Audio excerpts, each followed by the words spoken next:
Who had a little frustration, maybe a couple of sessions ago, and would like to maybe do a little bit of work in this program and knows what I'm talking about? You haven't been up here yet, right? To see what actually works, that gave me the most.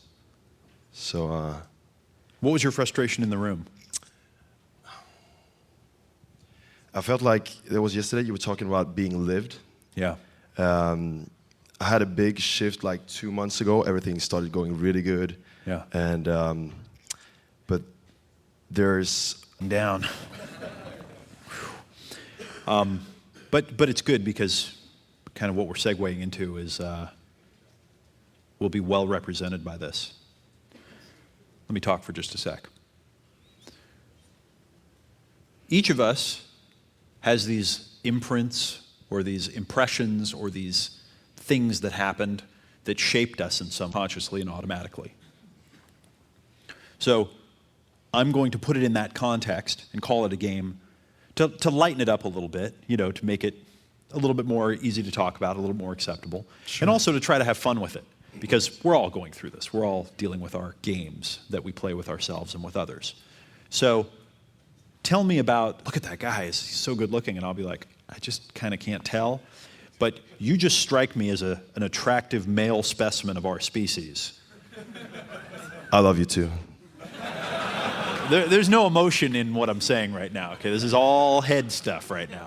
Think of one that maybe you did recently that bugged you. I can think of a lot of situations when I wanted to do something, but I stopped myself from doing it. Give me one. An important one that really bugged you. It's kind of hard to tell just a specific. A lot of other people around her friends, a lot of frat boys that look cool as well. So, and I actually went past and forth and back and forth a couple of times, and I just froze up. You stopped yourself from talking to her? Yes. Because of? I was afraid to, But can you talk about what happens? So you see the girl, you see the people, you think I'd like to talk to her, then what happens inside? What's your experience? What's the emotion? What are the pictures you make? What do you tell yourself? How does it work out? I think I get the feeling that, or you start to creating all these scenarios in your head that everything that would go wrong and how the people would react to that. Did you hear? You start to create all these scenarios in your head. Did you hear that? Okay. I did too. Good, keep going. So, laughing. That you heard him laughing, and that's when it started. Okay, good. Now, feel the feeling that you had as soon as they started laughing. Eyes closed. Now you can keep the mic up there. Eyes closed. Okay. Feel the emotion that you labeled embarrassment. Okay, now let it go. Where do you feel it in your body? Where is it now? A little bit higher up, less intense. What color? Lighter red, maybe. Lighter red. Yeah. A little bigger. How big this time? Just all across my chest. What shape is it? It doesn't have any shape anymore. It has a shape. It doesn't have a shape. It's actually upping my cheeks. What shape is it? Oval. What color? More red. Reddish. Now? Still there. It's working his way upwards. Tell me about the game you play. The game I play? Yeah. Describe it as a game. So, how do you mean that? In what way? Let me see if I can give you an example here. I have a game that I play. It's called... To find out what I like to do, but at the same time, I'm worried about what other people think. Start with, I've got this game that I play. I've got this game that I play. Yeah. And here's what I do. Here's what I do.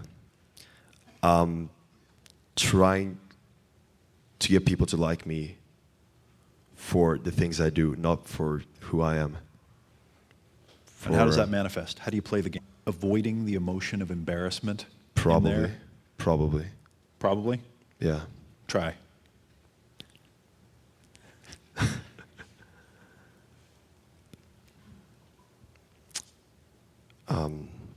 Could I get you to hold the microphone instead of Sure. Motley Crue style? Like this. There you go. So we can see your face a little I'm bit. trying to. Make sense? That sounds very good. Give me your version of it, though. What's your game? And I want you to get that, you see, the way you're describing it, it's an intellectual, behavioral thing, but you're missing the emotion part. And I'm starting with the emotion. Because the emotion is the thing that's the glue. That's the thing that's holding it all together. So, And when she tells you buzz off, you jackass, they'll be like, oh, they're doing that Swedish thing. I don't know, whatever. Cool? Cool. All right, nice. But make sure and don't tell her what it is until much later, okay? Sure. Okay, good. Now get off here. Get out of here. He didn't have a frame of reference for it. He hasn't been through experiencing one of his own emotions consciously. Just hasn't been through it. Doesn't make him wrong or a bad person. Just hasn't been through it. Didn't have a frame of reference. So I had to keep kind of bringing him back. You may have to keep bringing yourself back and saying, what is it? What am I trying to avoid? Where's it at? Who's getting a little picture of their game right now? Good.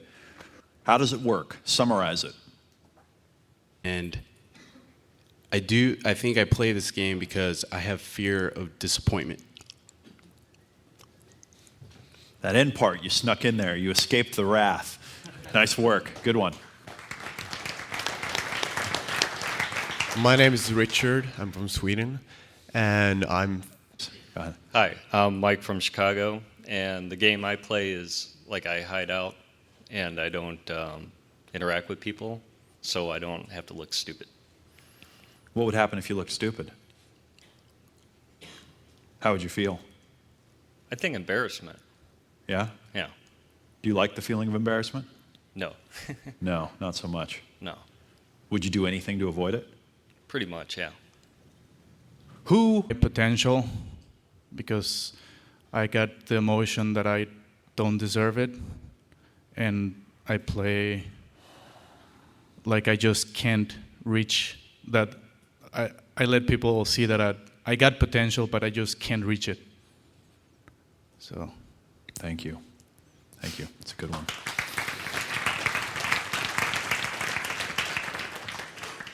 I'm John from Pennsylvania. My game is avoid rejection. I take the middle road no matter what it is so that there's nothing too impressive or too disturbing. And that way everybody ignores you, and therefore, since you're being ignored, since I'm being ignored, no one can reject me because they don't even know I exist. What are you trying to avoid by avoiding rejection? How would you feel if you were rejected?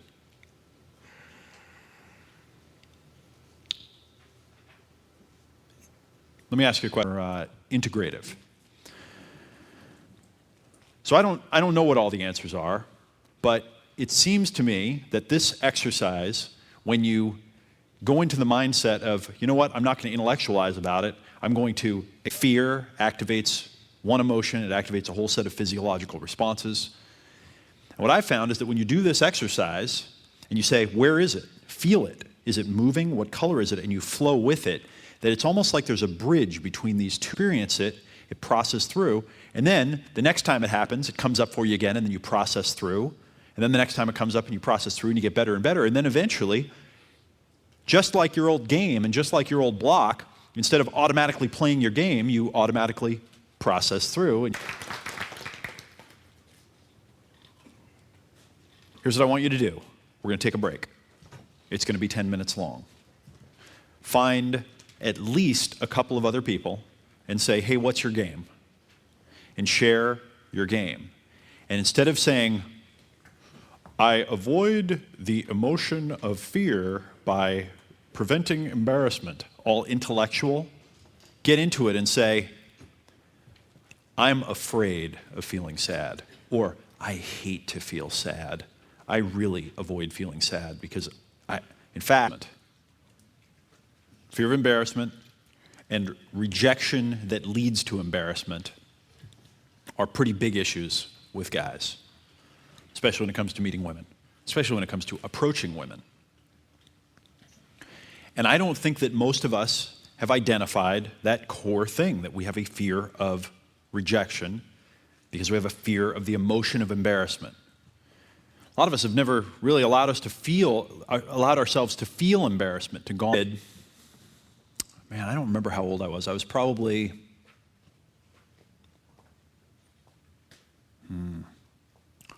bet you I was in like sixth grade or something like that, maybe 7th grade. I was on the bus, even if I was a total stud. It was like that much difference. I was a little kid and she was a, hot grown-up girl, hot grown-up womanly girl. And one day on the bus, I puked. It is a challenge that I have seen with a lot of guys who have become very good at meeting women, approaching women, picking up women, and so forth. I've watched as they didn't do the inner work, but they did some of the, right? Because you can go out and just learn to meet women. And yes, you can get some confidence from that, but you got to address the other thing too. I think it's important.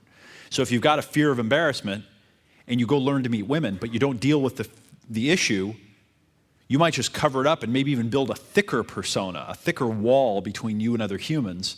And now you even got another level of power because now I know how to meet women too. Now I'm cooler than you. Does that make sense? Are you following what I'm saying here? Would you just share for a second here? Sean, I don't know if you heard my interview with him that I did, a couple of years ago or something? A couple years? Year and a half? Anyway, it was fantastic. It was one of the best ones that I've done. And we were talking. How's it going, buddy? Good seeing you again. Good seeing you too. And cozy, and don't worry What about he's the always embarrassment. trying to do is get a reaction. That's He's it. looking for any emotional reaction that he can then go with and play with. So, Yeah, that's it. The reaction is an emotional exchange, whether it's good or bad, or she's pissed, or whatever. incredible for me, someone that also doesn't have a lot of models of long-term relationships that work and so forth, to see this great couple and have this great baby and so forth. And he obviously is articulate. So this guy who really seems to get it, he kind of thrives on the embarrassment, really enjoys it in a way. So I've got something that you're going to use it on. And then they watch as you do it.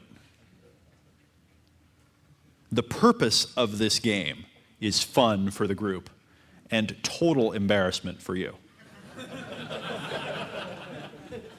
And I said, okay, let's do this thing. So of course, in this little bar, there are a bunch of people, and there are really only 2 attractive women, really attractive blonde women, so they're getting a lot of attention.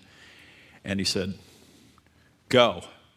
So I walk over, and I said, excuse me, the girl said, yeah, and I said, you're the luckiest girl in here. And she said, well, why is that? And I said, because you're talking to this guy.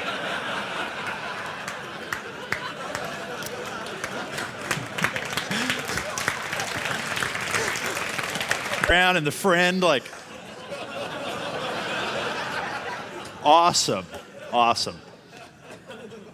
So she just kind of like, kind of the whole whatever, like, whoa.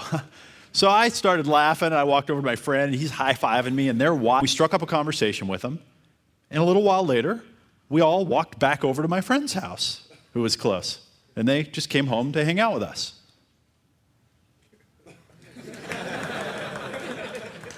And I said, okay, note to self here. It worked out. Another one that's fun that another friend and I did once, actually was at the same bar with another group of friends, but this was a different friend and I, and the group said, okay, you guys have to go up and be Hans and Franz from Saturday Night Live. And so one of us was the bartender who's friends with them, walks up to start talking to them. So it was like right as we're like, hey girls, the bartender walks up, and they kind of are like, and so they turn around, and one of us is going, but do it consciously. Know if you've got embarrassment stuff, go, that's what I'm going to do. I'm just going to go feel it, and I'm just going to live through it. I'm going to experience the embarrassment. I'm going to see where it came from. Who could try that and have a good time with it? Well, I've gotten to the point now, keep in mind, I used to hang out with Eric and Steve like 3 times a week, okay, when I lived in San Diego. And so, I'll pretty much try anything, so I was just at that, tell me what to do. I mean, let's have some fun. Let's see what to do. It also turned out that the guy that I was hanging out with is one of the best I've ever seen, I mean, in the world when it comes to meeting and attracting really attractive women and just understanding them at all levels.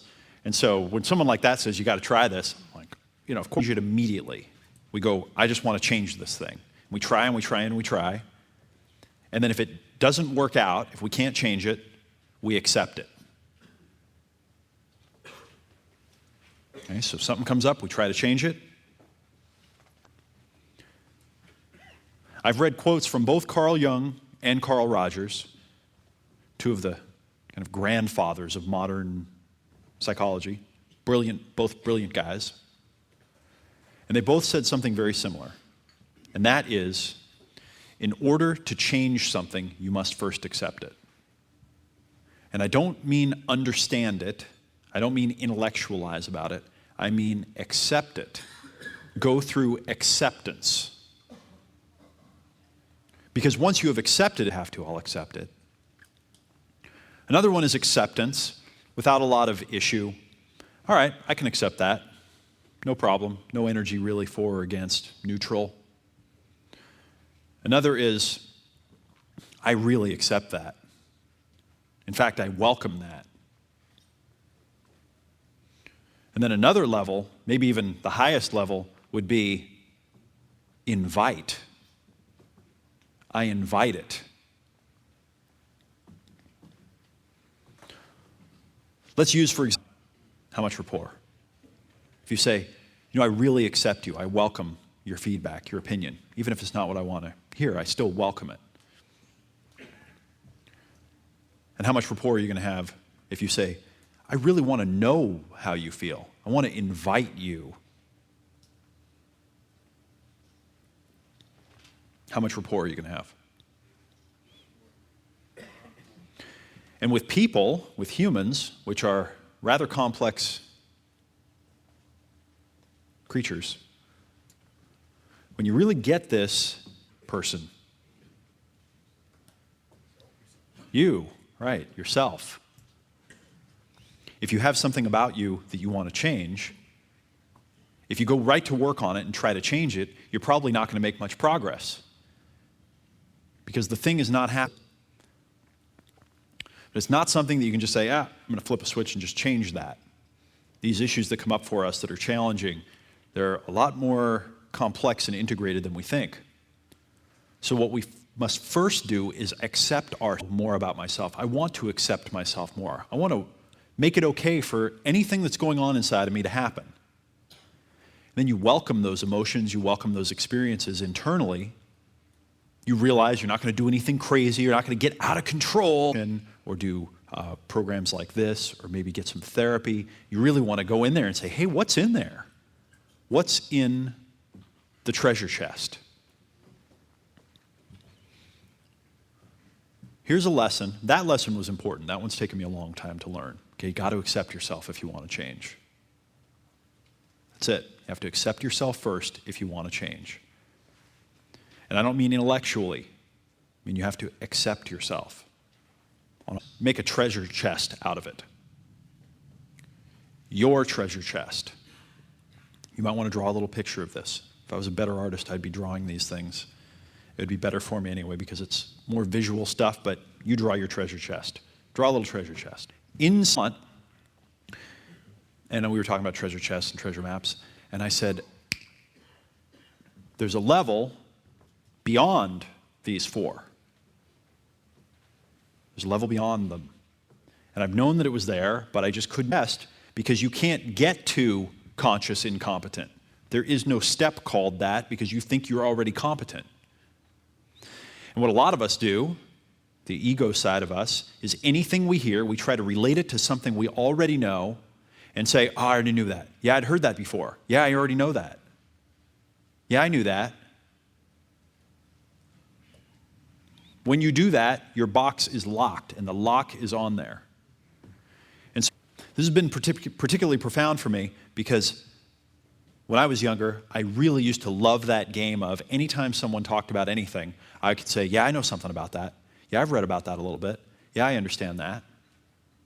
What was happening? What was I doing when I was interested in learning or being mentored or going to the next level, or even other professionals, experts?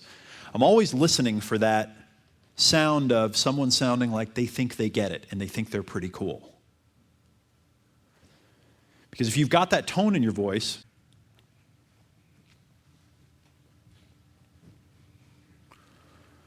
so everything that you really think you understand is preventing you from getting to the next level in that area. That's a lock on your treasure chest in that particular area. Because you're probably interested in meeting other guys who are really good with women. And when you meet guys that are really good with women, you'll meet a couple of kinds, right? You'll meet maybe a few kinds. You'll meet the natural, who kind of is just unconscious incompetent, and will look at you and say, yeah, I mean, come on, dude, everybody knows how to meet women. Simple. You just do the thing you want to do. Then you'll meet the guy that had to learn how and was insecure a lot before he learned how. And he learned all these techniques and he became amazing. And as you're talking to him, you're like, you really are amazing. You really are good with women, but you're still incredibly insecure because you tried to cover the insecurity by learning how to meet women. You never dealt with the insecurity. And then you'll meet the guys who avoidance, blocks, impasses. We've learned how to process through some of these things. We've done that. We're building a foundation here. There's another key component. And this is what I call your personal myth. Your personal myth. And I choose that term very carefully, your personal myth. Does anyone know what a myth is? Yeah, human hero. And it starts out with the hero hearing the call to adventure and then refusing the call. When we first hear the call, we reflog in history of all movies was so incredibly powerful because the superstructure underneath was the universal story. Now, I don't want to, gods and man and all this kind of thing. You might just think, oh, those are some cute stories. But the more you get into it, the more you realize that these are all dynamics that happen within the human psyche. That's what they were talking about, as gods or not. That's what was really going on. They were projecting their own psyches into the world and creating these timeless stories. That's what a myth is. That's what mythology is. Does that make sense? In life.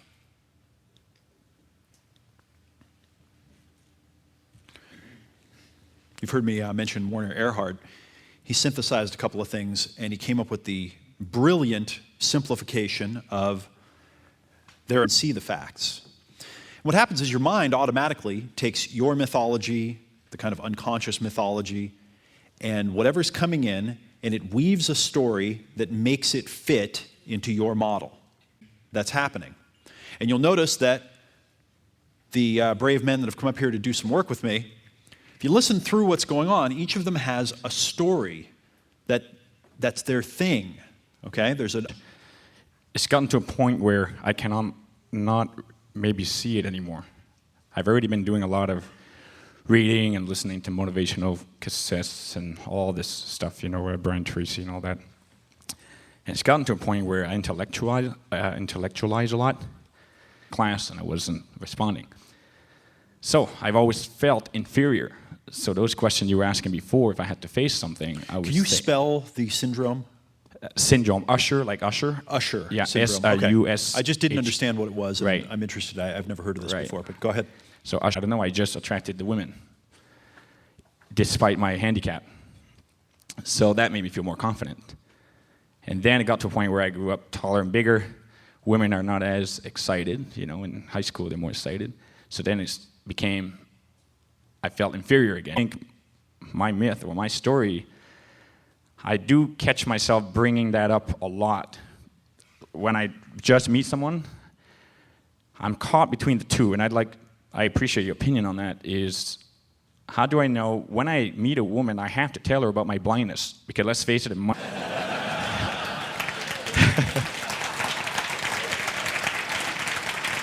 You know, I feel this feels evil to say, but I would have a lot of fun with you if you were my friend.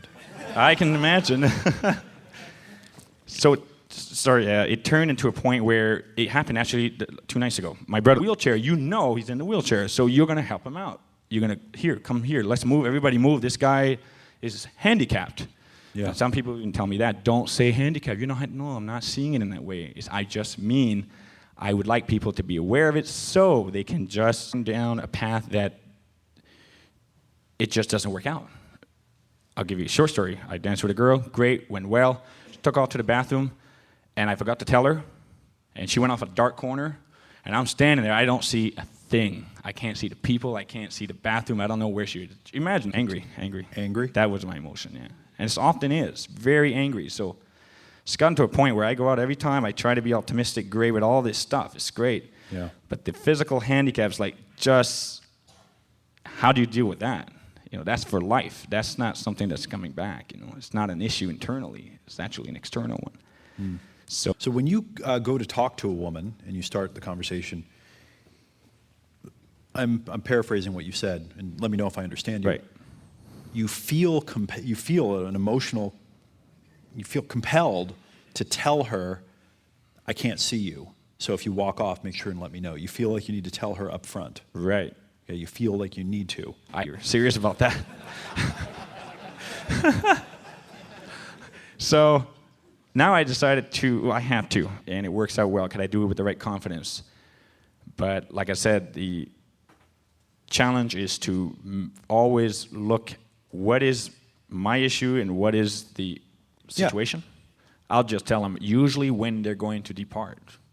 So just in case they have to come back, they have to know about this, not to turn it into a misunderstanding. So like, you'll be talking to a girl for 15 minutes, and then at the end, it'll sound like she's getting ready to leave, and you'll go, oh, by the way?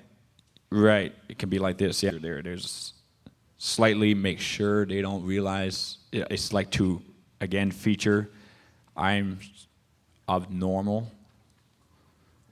At the same time, I want them to realize what they may have to do. Speak louder. Give me a little, guidance.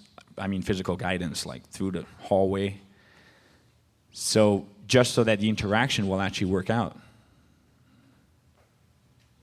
So there's a mixture of those two. Is it possible that you feel that it's your duty and responsibility for an emotional reason, and all that logic that you just said is a bunch of bullshit? I can. Needy. Pay attention to the words that people use. Can we define needy more so that helps me? You're the one that said the word. You tell me what you meant. I mean, I wouldn't want them to see me as needy. Okay, to be honest with you, the reason I said needy right now, I listened to your programs, and that's the words you were using when you said communicating that I'm needy. Yes. Okay. That resonates, yeah.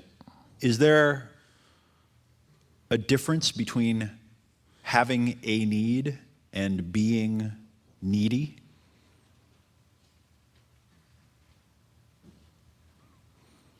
I see a little bit. You'll probably be able to enlighten me on that. Tell someone about my, and I'm trying to use your word, deficiency, right? So is it possible that if you feel that it's your responsibility and your duty to do that, to avoid needy, avoid needy, weakness, that maybe you're sabotaging yourself by doing that? Yes, that's true. Is that possible? That is possible, yeah. Yeah. What's the way around that? Like, in other words, what is the... Well, that's what we all want to know is what's the magic pill? Right. What is the solution to this? Yeah. How do I fix that immediately? Right. Well, I think, we're going to leave it here. Right. But what I would like you to do is I'd like you to go back and do some of the other exercises that we just talked about. Go back to the time when you can remember an extreme emotional case, an early one, process through the emotion, see where it connects to now, see how it connects to this, this have really accomplished a lot because of something that they perceived as being a deficiency. Right. And I don't want to judge whether or not that's true because I don't know. I don't have a frame of reference for it in that particular way. But I think there's something to it because I know in my own life, because of my insecurity when I was younger and because of my, not having any money and being poor and feeling controlled, I went out